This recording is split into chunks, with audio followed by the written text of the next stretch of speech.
What's going on, everyone? Welcome to the Friday, August 2nd edition of the Ship My Money Show. I'm your host, Adam Scherer. You can follow me on Twitter at ShipMyMoney DFS. And we have a nice 11-game slate tonight, bouncing back from yesterday's 5-gamer and Wednesday's split slates. So a little bit bigger slate than I love, but I think I do probably prefer it more than 5 games. At least I can't like it any less than yesterday's went. So that's for sure. Excited to get into this one. Obviously, a lot to talk about with 11 games. Going to go game by game, as always, on this morning show. And then I'll be back at 5 p.m. Eastern to take a more tournament-specific approach and show what I'd be doing in the big DraftKings tournament. If you haven't already seen that show, I think it's a good one. It's my favorite one that I do, so be sure to check that out. As always, hit the thumbs up button, subscribe to the channel, get notifications so you know when my shows go live or other shows on the channel too. We're doing some best ball stuff on the channel as well. So do all that stuff as usual. We have some weather concerns today as well, which isn't too surprising with 11 games. Looks like some chance of rain in Cleveland, Detroit, which isn't on the slate, Atlanta, and the Cubs game. It's 11 in the morning. I'm not going to bother getting too into any of that stuff, but just a reminder to always keep an eye on that. David in chat said, can you answer my question on Patrick Corbin? I don't know what's your question. Oh, how is he still in the league? Because he's getting paid a lot of money, I assume. I also don't know. I assume the Nats don't have pitching prospects that are like major league ready that he's blocking. So he's kind of just out there to eat innings. He also isn't as bad as people think. Like, he isn't good. He's not pitching today, so I don't have his numbers in front of me. But like going into that last start, obviously his numbers are worse now after that. But going into that last start, he has had like a 4.3 or 4.5 or something FIP or XFIP. Like he's not good, and he's one of the most overpaid players in the league. But in the context of shitty major league starting pitching, he's not really worse than most. So yeah, mostly just eat innings, and because he's getting paid a lot of money, it's guaranteed. So you may as well just have him do it. So yeah, gonna get into this one now. We have the Yankees and Blue Jays leading this game, or leading the slate off rather, in New York. Stephen Leibowitz just said Roth thinks the Yankees game is at the most risk. It would help if I had refreshed to have the correct day's weather. I did it on a different page and then didn't on the page in front of me. So yeah, ignore what I had just said about the specific games. There's a lot of rain today, but it's not in the places that I said it was. Yankees game does look the most at risk. I was looking at yesterday's weather when I said all of that. But yeah, again, just keep an eye on this one. You know, it's eight hours before game time right now. So things are going to change, but there is the potential for this game to not go the way that we want. But for now, we're going to just assume that the weather cooperates. And we have Kevin Gausman taking on Marcus Stroman here. Obviously, a tough place to pitch in Yankee Stadium. The Yankees are the favorites here. Gausman has had some issues this year, but he is still a solid pitcher. $9,100 price tag, 23% K percentage, 3.87 xFIP, 1.2 home runs per 9. So he is giving up some power, which in this park is pretty scary or good for offenses, depending on how you're looking at it. Not much ownership coming into Gausman. I think he's going a little bit under-owned. He showed up about 11% optimal for me, fields at about 6%. But it's not an easy matchup against the Yankees. This, obviously, anytime you're facing a lineup that has Judge and Soto, it's not going to be an easy lineup to face. 126 WRC plus against right-handed pitching. Again, that number is skewed a little bit because Judge and Soto are so good. There are plenty of relatively weak spots in this lineup, but the addition of Jazz Chisholm also makes this lineup a little bit deeper. Certainly not a good matchup for Gausman. Somewhat appealing, though, just because he is only getting 6% ownership. Stroman on the other side, not getting ownership, not particularly appealing. $7,300 salary would have probably been a pretty solid play on yesterday's slate, but on an 11-gamer against a Toronto team that is pretty difficult to strike out, he isn't really standing out as a particularly strong option. The Blue Jays ranked 21st in strikeout percentage against right-handed pitching this year, 105 WRC plus. Stroman himself, not a good strikeout pitcher, never has been, and not even that good of a pitcher this year. 17.1% strikeout percentage, 4.75 xFIP, 1.4 home runs allowed per 9 innings for Stroman. So really, you know, you can make the case with Stroman that we have a track record of him being a pitcher that is good at limiting production and all of that, which is true. But we're in August now, and he's not even really been able to do that this year, in addition to striking out even less hitters than he normally does. So don't really have interest in getting to Stroman. It is a good park offensively. Both of these stacks look pretty decent to me, given the home run upside that you get in this park. The Yankees have the more difficult matchup, but they do have the higher implied run total. And like I said, Gossman has given up power this year as well, and he isn't striking guys out at the rates that he has in the past either. Right-handed hitters have a 216 expected ISO against him, lefties at 206. So plenty of power upside here for the Yankees. Goes without saying that Aaron Judge and Juan Soto are going to look pretty good, but Verdugo is very cheap at 3,200. Jazz Chisholm, 4,900 with multi-position eligibility looks fine. Getting to these Yankees bats is pretty appealing, given the power issues that Gossman has had. And then on the other side, you have very inexpensive Blue Jays bats in Yankee Stadium against a very mediocre pitcher in Marcus Stroman. So even though you do have a lower implied run total for the Blue Jays, they still look like a good stack given the home run upside here. 193 expected ISO to righties for Stroman this year, 165 to lefties. Vlad Guerrero, 5,200, first base and third base eligible, looks pretty good. Spencer Horwitz, I like. First base, second base, probably hitting in the middle of the order, $3,700 price tag. Not somebody that you really hear his name mentioned very often, but he's been one of the best hitters at AAA this year. He's a little old. He's like 25 or 26. So not like he's a top prospect or anything, but does have some power upside, especially in this park, multi-position eligibility. So I think he looks pretty good, maybe going a little bit under-owned. Stephen Leibowitz said interesting reverse splits on Stroman. I wouldn't read too much into those. Historically, he's not really a reverse splits guy. But I guess like he is a little bit, even if you go back to 2020, his expected ISO to righties is about 20 points higher than to lefties. So it's not that he typically gets blown up by righties, but I would call him splits neutral, maybe a little reverse splits. But the main takeaway, I think, is that any power hitters on the Blue Jays look okay against Stroman, especially in this park. I would still ultimately prefer lefties, all things equal, just because of the park. But that's not saying that like I would rather play Dalton Varsho than Vlad Guerrero because he's left-handed, for example. Guerrero is still the better hitter. Varsho, if he's in the lineup at 3,500, is going to look pretty good. So I like the value bats on Toronto. I like the park. Joey Laperfido is very, very cheap as well. And then the Yankees, for the guys that you really want, you have to pay more, and it is a scarier matchup against Gossman, but there is still a ton of power upside. So I really like this game offensively for both sides. And if you do need a low-owned, relatively high upside pitcher, Gossman, I think, is going a little bit overlooked, but certainly not a priority in this matchup. Next, we have the Giants getting a nice park upgrade facing the Reds in Cincinnati. Pretty healthy total in this game with Kyle Harrison facing Andrew Abbott. Two relatively decent young left-handed pitchers, neither one getting much ownership, neither one really should. This is a park that is very good offensively. Neither pitcher is particularly cheap. Harrison coming in at 7,800 on DraftKings, Abbott coming in at 8,900. Abbott's strikeout numbers are down significantly this year, only striking out about 18% of hitters, 5.05 xFIP, 1.5 home runs per 9. Don't know the reason, but he has taken a pretty sizable step back so far this year. Harrison striking out about 22% of hitters, 4.28 xFIP. If you were just looking at their numbers this season, neither one should be $8,900, but Harrison has been the better pitcher, and he is less expensive than Abbott, but neither one of them are going to look particularly good in this spot. Nick said Harrison not confirmed on MLB.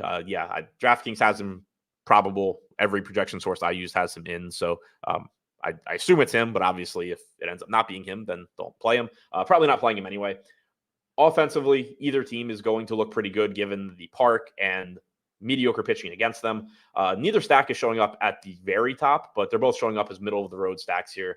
One downside for Cincinnati is that you do get De La Cruz from the right side, which is his weaker side, but he does still have power overall. And he does still obviously have stolen base upside as well. So still a high upside play. Just do prefer him against right-handed pitchers.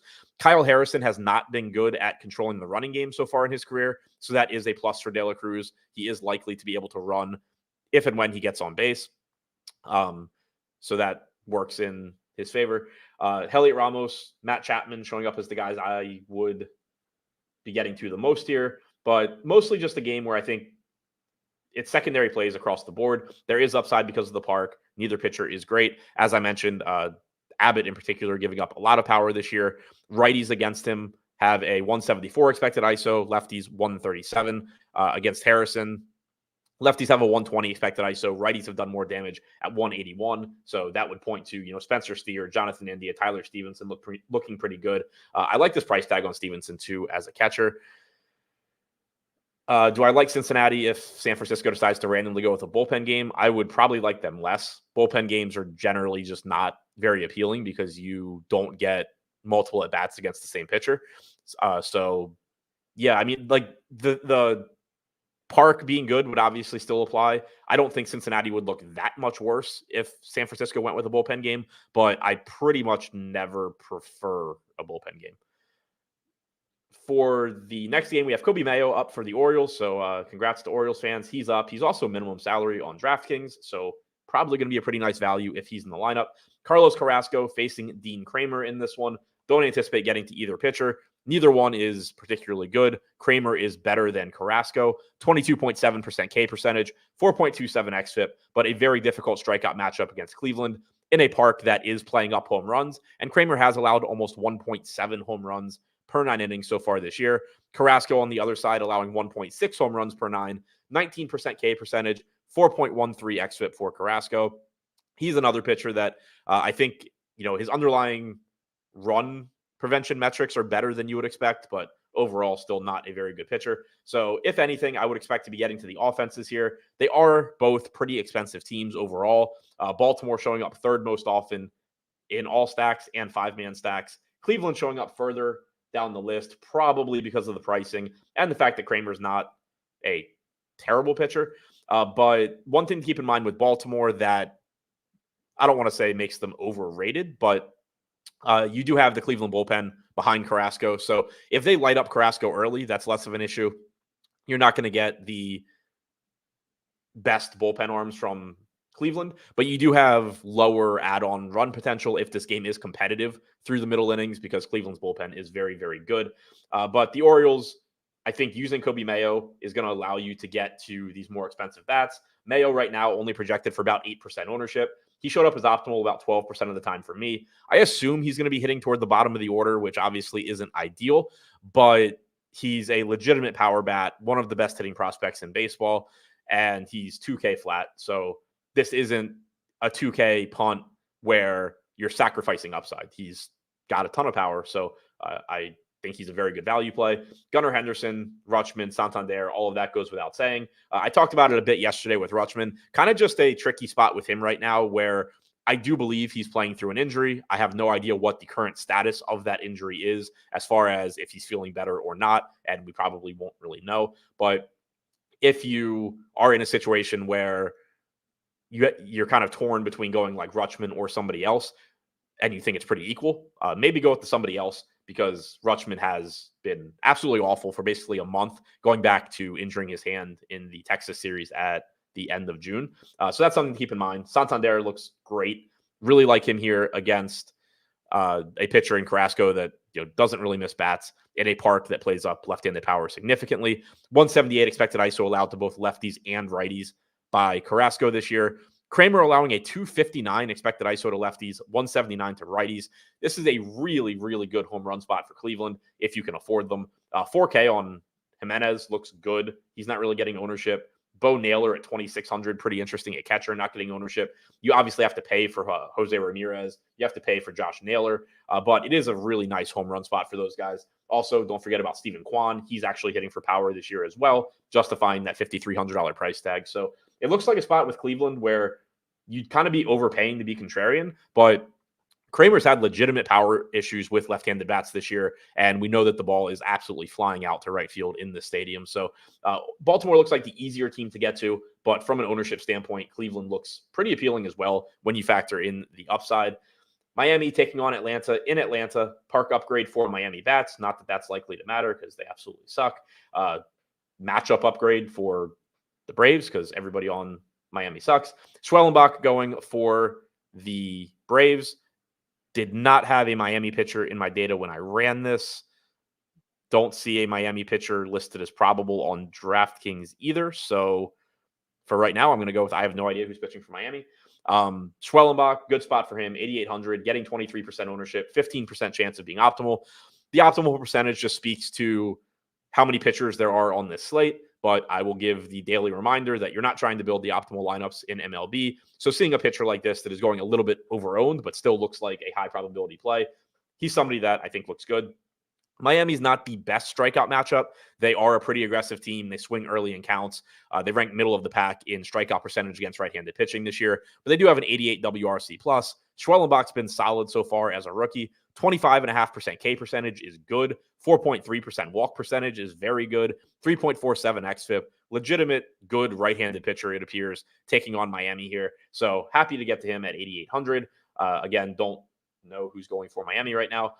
I don't really have too much interest in Miami stacks. They are a team that maybe you end up using as like a 2-man just because they're really cheap, or a 3-man because they're really cheap. And they do negatively correlate with Schwellenbach. So when I do my tournament show later, maybe Miami kind of pops a little bit because of the negative correlation and the value. But from a likelihood of success standpoint, they're not going to look very good. You do have some cheap power with Jake Berger, Jesus Sanchez, Kyle Stowers, but on an 11-game slate, I think you can probably find plenty of that.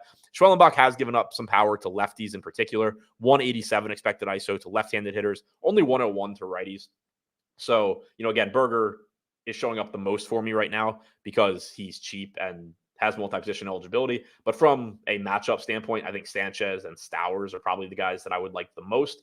Stowers coming in at 2,600 and no ownership. Pretty interesting, value play, I guess, in tournaments.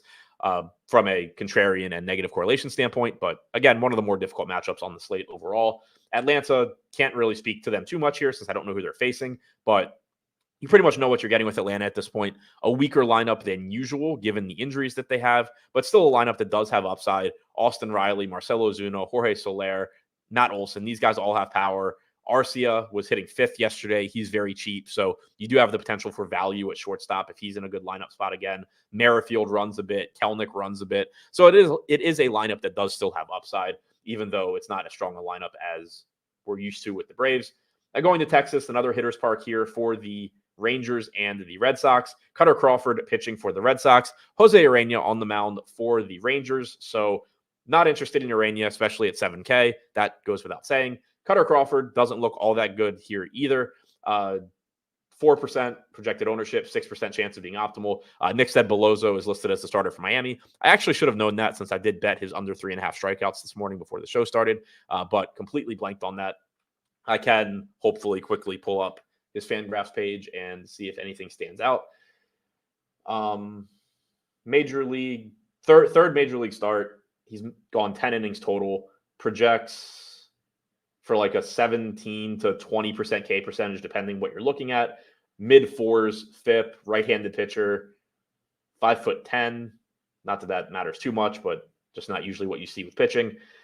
7 starts, 8 total appearances at AAA this year, 34 innings pitched, 31 innings pitched at AA. Nothing that really stands out there. Looks like he's probably not particularly good, and Atlanta's going to be in a pretty good spot. Ground ball rates aren't anything to write home about. 32% at AAA, 40% at AA. Infield fly ball percentage at AAA wasn't that good either, so doesn't look like a particularly good pitcher to me. I do like the Braves against him, but yeah, thanks for that reminder. I should have actually remembered that he was pitching. Going back to the Red Sox and Rangers, nothing that really stands out as far as pitching goes.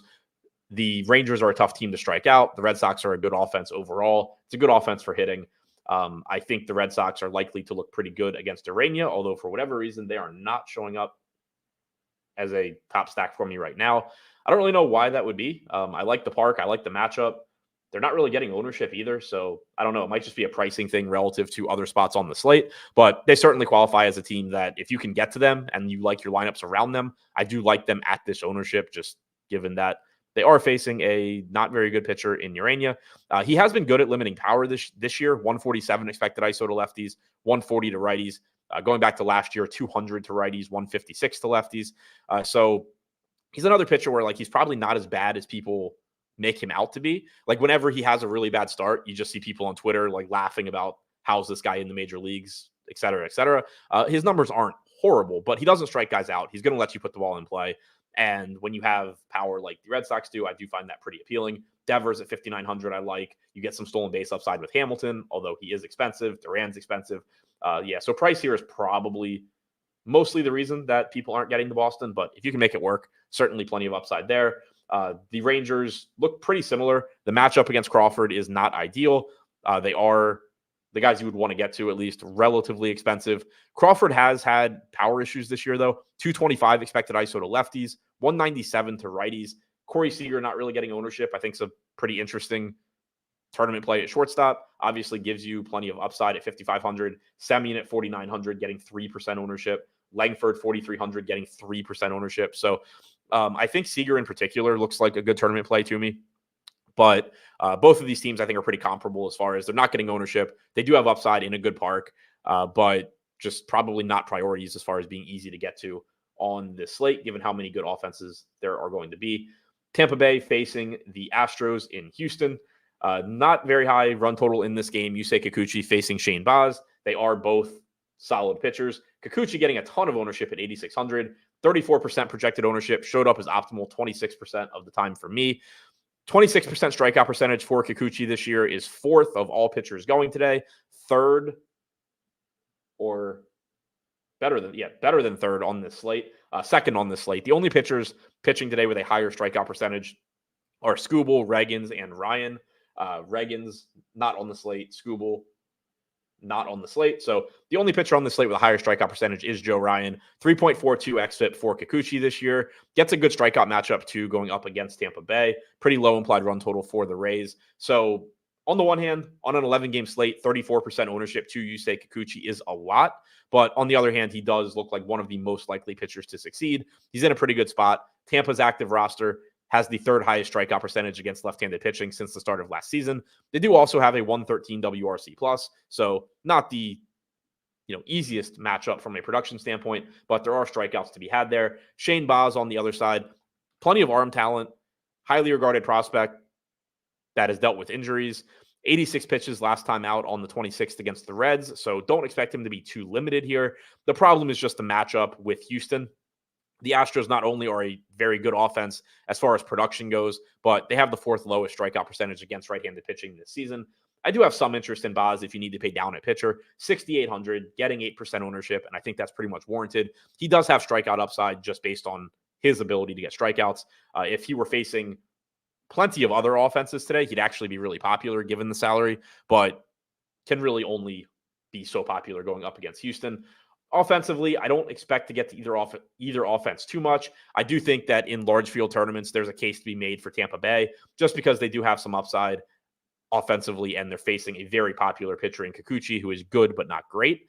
But aside from that, I don't think a lot stands out here. You don't look at any of these offenses and say you really like the matchup. It's more so just that they are low owned. They do have talent. You can see here that across the board, I think most of these guys are going under owned, but they're also still pretty low probability plays, showing up as optimal like 4 to 6% of the time. So probably not teams that I want to get too carried away on, but maybe teams that will pop up a little bit more for me on the tournament show than on this show. Chris Morel at 4,200, I do think is interesting individually against Kikuchi. Second base, third base, so two relatively weak positions. Plenty of power from the right side. Obviously, Altuve, Alvarez, Bregman, the guys that you would want to be getting to first from the Astros. You're not looking at the matchup with Baz as anybody having some significant advantage against him, given that we do have a limited sample and he does have good stuff. So far in the majors, again, very small sample, he has given up a lot of power to lefties. 383 total pitches thrown to lefties since 2022. So again, don't read too much into this, but he has a lot of 236 expected ISO against them. Maybe he will end up having some issues with left-handed bats. I don't know. Yordan Alvarez, obviously, even if it turns out that Baz is good against lefties, Alvarez would still look good because he's Yordan Alvarez. So interesting tournament game. I think it's kind of similar to the Texas and Boston game before it, except for you do have a bit more favorable pricing on this one. So I think that is driving it up a little bit more. But before we move on to the next game in Minnesota, reminder, if you haven't already signed up for Endgame Syndicate, the link to do so is in the description below. That is the DFS training site that I launched alongside Utica, Brick75, and Nerdy Tenor. Intermediate and higher level instructional videos helping you get better at DFS.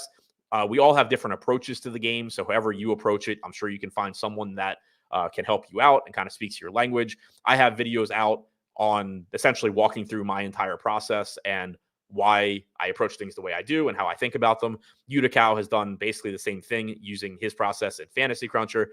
Brick has videos out on how to build both ownership and player projections, along with some other stuff. Nerdy Tenor has entire video series out using toy games to basically illustrate the strategy approaches that you should be taking or considering in DFS. He also just released one getting into best ball and how to approach some of the decisions that you have to make in that. Obviously, getting into peak best ball time now. So highly recommend checking all that stuff out. We also just did our second monthly roundtable, which is our members only Q&A, live Q&A, answering whatever questions our members have about DFS and talking about our strategies specific to their questions. So highly recommend checking out all of that stuff. We also have some good stuff planned going forward. Link for that is in the description below. Now moving on to Minnesota, taking on the White Sox. Joe Ryan, I mentioned the highest strikeout percentage on the slate going for Minnesota. Davis Martin going for the White Sox. No interest in Martin, a lot of interest in Ryan. Ryan is pulling an insane amount of ownership, 43% projected on an 11-game slate. Showed up as optimal, 26% for me. So again, this is a spot where I do think that the very obvious highly projected pitcher is going over-owned from a range of outcome standpoint, from an optimal standpoint, but he is still one of the most likely pitchers to succeed. And on an 11-game slate, you're not going to have any issues finding low-owned offenses. So I think he's going over-owned, but how much I play will ultimately depend on what offenses I'm getting to. For example, if I'm playing Tampa Bay against Kikuchi, there's no reason I wouldn't want to play Joe Ryan in those lineups. Same can be said for the Texas game, Boston. If I'm getting to some more popular teams, then yeah, maybe I start getting away from Ryan in those lineups. But I still think he's going to be likely to be a pretty big key to my lineups tonight and most people's. The matchup against the White Sox is just really, really good. They rank 9th in strikeout percentage against right-handed pitching on their active roster this year. Am I looking at the right screen this time? The screen I'm looking at says they have a 74 WRC plus. I'm trying to 74 WRC plus against right-handed pitching on their active roster. That is like so unbelievably bad that I thought I had a filter selected that would like decrease the sample size. But 2,177 plate appearances against right-handed pitching for the players currently on the White Sox roster, and they have a 74 WRC plus. Just unbelievably bad. Going up against a very, very good pitcher in Ryan, 27.2% K percentage, 3.39 xFIP. Park downgrade too, as far as power goes, I think, for the White Sox. So really like Joe Ryan, even though the ownership is really high. Getting to neither offense too much as far as stacks go. Minnesota and Chicago both kind of down here in the bottom third. I would expect that I would get to Minnesota first, going up against Davis Martin, who is not anybody that I'm particularly concerned about taking hitters against. Willie Castro is projected to be a bit over-owned for me. The Twins in general projected to be a bit over-owned. Maybe this changes when I rerun things later on in the day. Maybe it doesn't. I'm not sure. But it does look like the field's going to be getting to the Twins, which I think is fine. Martin is nothing special at all. The White Sox bullpen behind him is not good either. So I think Minnesota's fine. I just think that they're comparable to some other offenses. Their players are comparable to plenty of other players. I think that they just look like they look very similar to other teams, whereas the field is bumping them up a bit. Martin, limited sample going back to 2022, 168 expected ISO allowed to righties, 151 to lefties, about an 18% strikeout percentage against both sides of the plate. So again, another pitcher that he's not good, but it's probably overstated how bad he is. You do have plenty of add-on run potential too against the White Sox bullpen, though, as I mentioned. So I think Minnesota looks fine. I just don't really love the ownership that they're getting. Castro, Buxton, Lewis do look like the top plays for me from Minnesota. Steven said if you are playing cash, probably lots of Twins. Yeah, I would think that's the case. The pricing is reasonable. Royce Lewis always makes this lineup better as well. Just gives you a really, really good offensive player when he is healthy. So I don't want to act like Minnesota's not a good team to get to. I just don't think they're quite as good as the field does. Or maybe even a better way to put it is that I think they are more comparable to their peers than the field does. Where the field thinks Willie Castro, Byron Buxton, and Royce Lewis are 10% plays, I think they're about 5, and I think that there's a bunch of other guys that are like 3 that are also 5. So it's not so much about Minnesota as just how many other options there are that look similar from a range of outcome standpoint. For the White Sox, if you're getting there, it is simply because Joe Ryan is going to be rostered by like half the field. The White Sox don't really have much. Like I said, they're terrible. Luis Robert is good. Brooks Baldwin gives you stolen base upside. Andrew Vaughn has some power. They're cheap. I mean, those are pretty much the only redeeming qualities, I think, that you can say about the White Sox. I would probably be more interested if this slate were shorter, but on an 11 gamer, it's a situation where, like, even if the White Sox, even if Joe Ryan at 9,800 doesn't have a great game, there's a very high probability that the White Sox don't either. Like, the White Sox could score 4 or 5 runs, and Joe Ryan isn't somebody that you want. And the White Sox are also completely irrelevant depending on how they score those runs. But given the lack of power in their lineup, it's likely that they just kind of got lucky on a bunch of singles and doubles, and you just get an irrelevant spot. Whereas if this were like a 5-game slate and you operate with the assumption that Joe Ryan pitched poorly, there's a much higher chance that the White Sox actually did something that wins you a slate. Whereas today, it's a lot more likely that they just did something to be annoying to the Joe Ryan owners, but didn't do anything to help the White Sox owners. So that's why the slate size matters so much there.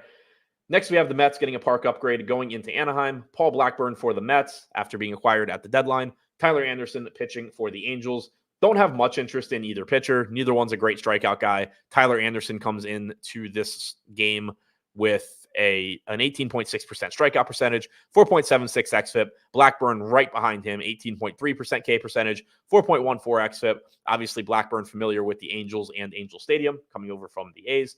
But 7,500 for Blackburn, 8K for Anderson. Nothing really standing out there. Offensively, I do like the park. The Mets are showing up as the second most used stack for me right now. The Angels are showing up further down the list, mostly because they just don't really hit that well. The Mets do have good hitters going up against Anderson. Anderson he has a good changeup that when it's on makes him difficult to hit.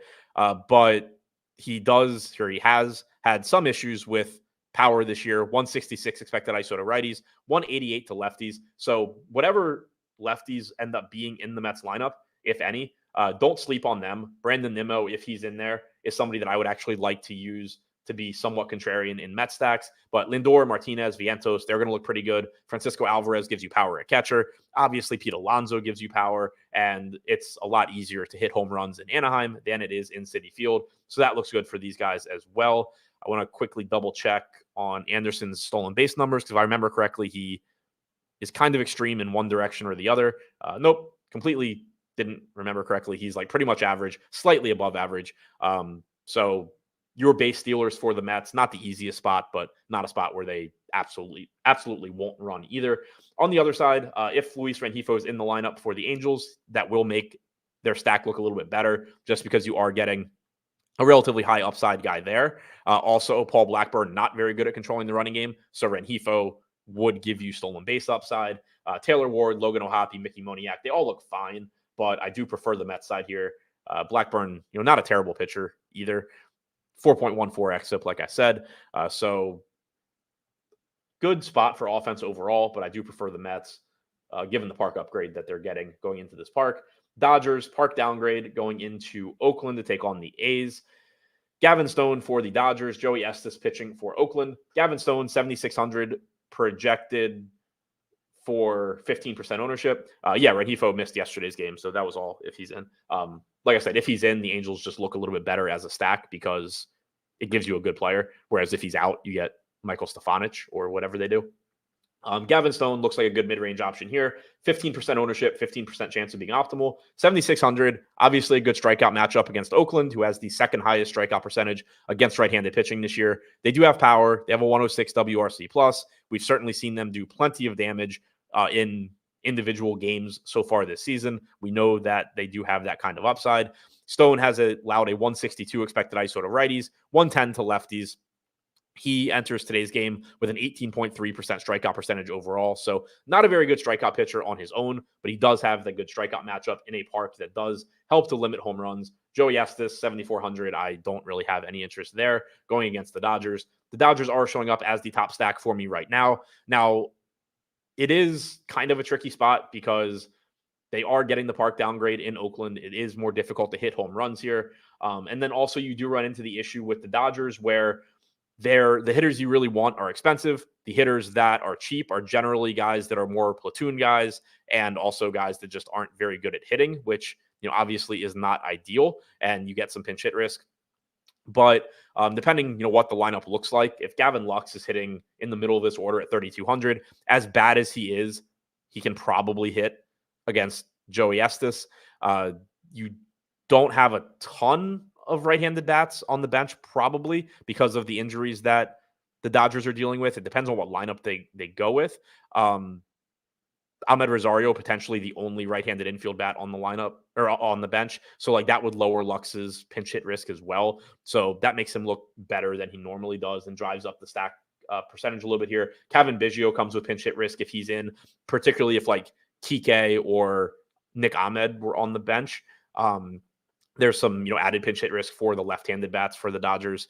Oakland has three lefties available in their bullpen, so you probably will get them matching up later in the game. So all of that's just something to consider with the Dodgers. Pay attention to what the actual lineup is, how many right-handed bats, particularly infield bats, they have on the bench, because that's going to directly impact the pinch hit risk for Lux, for Biggio, for Hayward,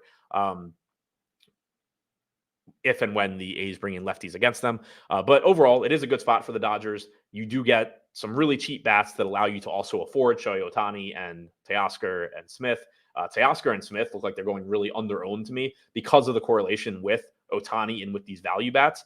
It seems like right now, at least, the field is kind of projected to play a lot of Shohei Ohtani, use a lot of like Gavin Lux and Kevin Biggio for value, but then not actually be stacking the Dodgers. So I think mixing in Teoscar, mixing in Smith, mixing in these other guys that positively correlate makes a lot of sense, in tournaments. For the A's, they're not getting any ownership. We know the type of power they have. Gavin Stone doesn't miss bats, which I do find interesting whenever you're talking about an offense that swings and misses a lot like Oakland, but also has power like they do. If they're going to put the ball in play, they can do damage, obviously. They are going against a relatively popular pitcher in Stone, so they're not looking like a team that shows up very well from a probability standpoint, chances of success standpoint. I wouldn't be surprised if maybe in my tournament show they look a little bit better for me once I'm factoring in more, the ownership going to Stone and the ownership coming into Oakland. This is more so just showing you how often they succeed. It's not factoring in whether or not you can exploit the field by playing them. So they might look a little bit better for me later on. Colorado facing the Padres in San Diego. Historically neutral to below average hitters park. It's been better so far this year. Park downgrade for Colorado, obviously, because they play in cores. They also can't hit, so it doesn't really matter. On the mound for the Padres, we have Randy Vasquez. On the mound for Colorado, we have Austin Gomber. No real interest in Gomber. He is an okay pitcher. He is getting outside of cores, but it is a very, very tough strikeout matchup against the Padres, in addition to just being a tough matchup overall, because this is a team that can also hit. Randy Vasquez chalk day is always fun. $6,100 price tag is pretty cheap for a pitcher going up against the Rockies outside of cores. Vasquez himself sucks. 14.8% strikeout percentage, 4.72 xFIP. I have him going a little bit under-owned, which I typically do on cheap pitchers.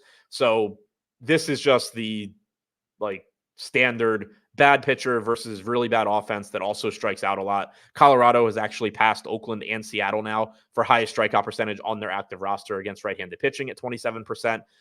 They have Sorry, that was against left-handed pitching. They rank sixth against right-handed pitching. 25% strikeout percentage, 90 WRC plus, and that's including the games that they play in cores. So very, very good matchup for Vasquez, but also obviously a spot you can exploit in tournaments whenever you have a pitcher as bad as Vasquez pulling 15% ownership.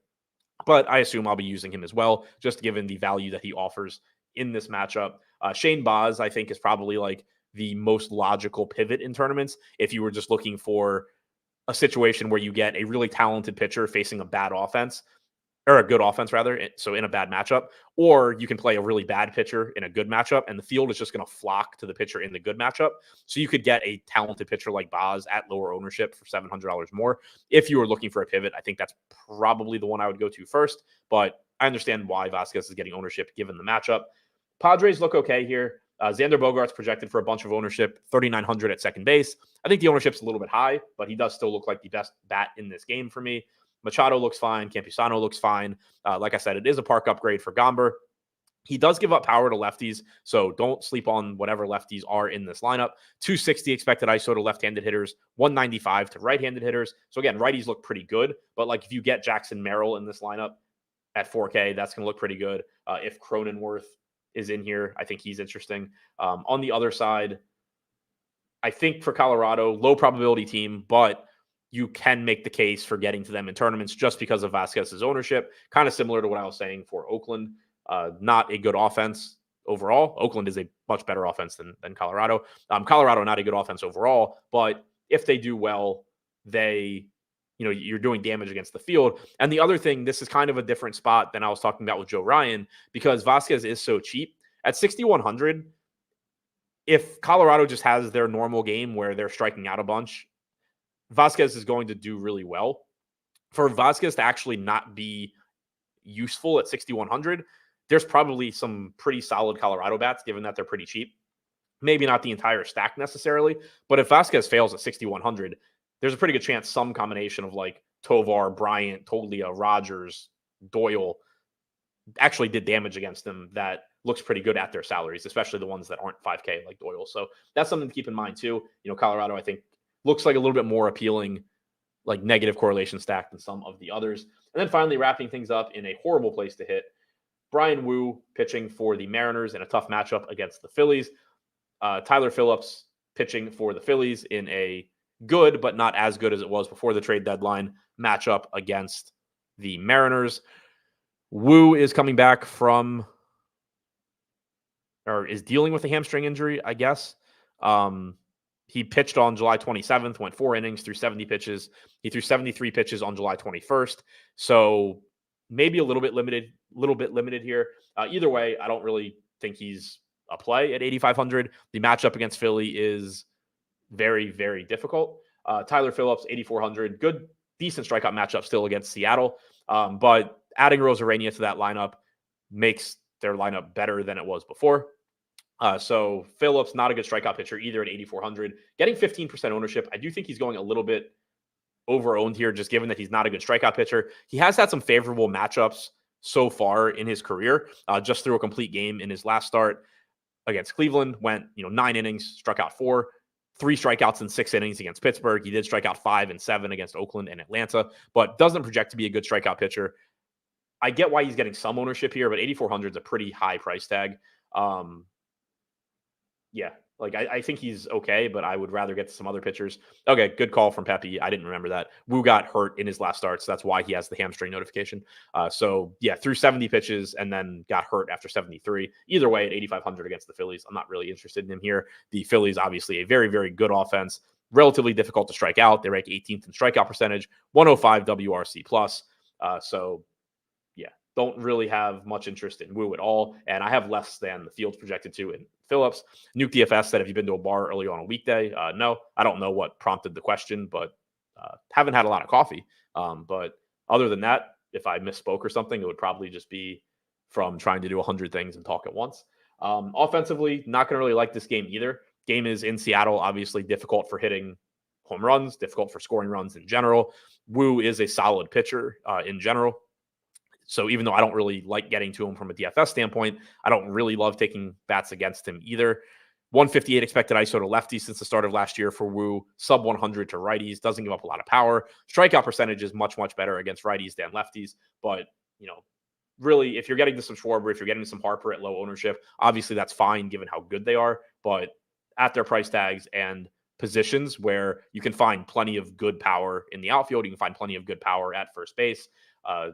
They don't look like priorities. They do look like they're going a little bit under-owned. Same can be said for Cal Raleigh at 4,600 at catcher. I do think he's kind of interesting just given that he hits for a lot of power, but also has a lot of swing and miss.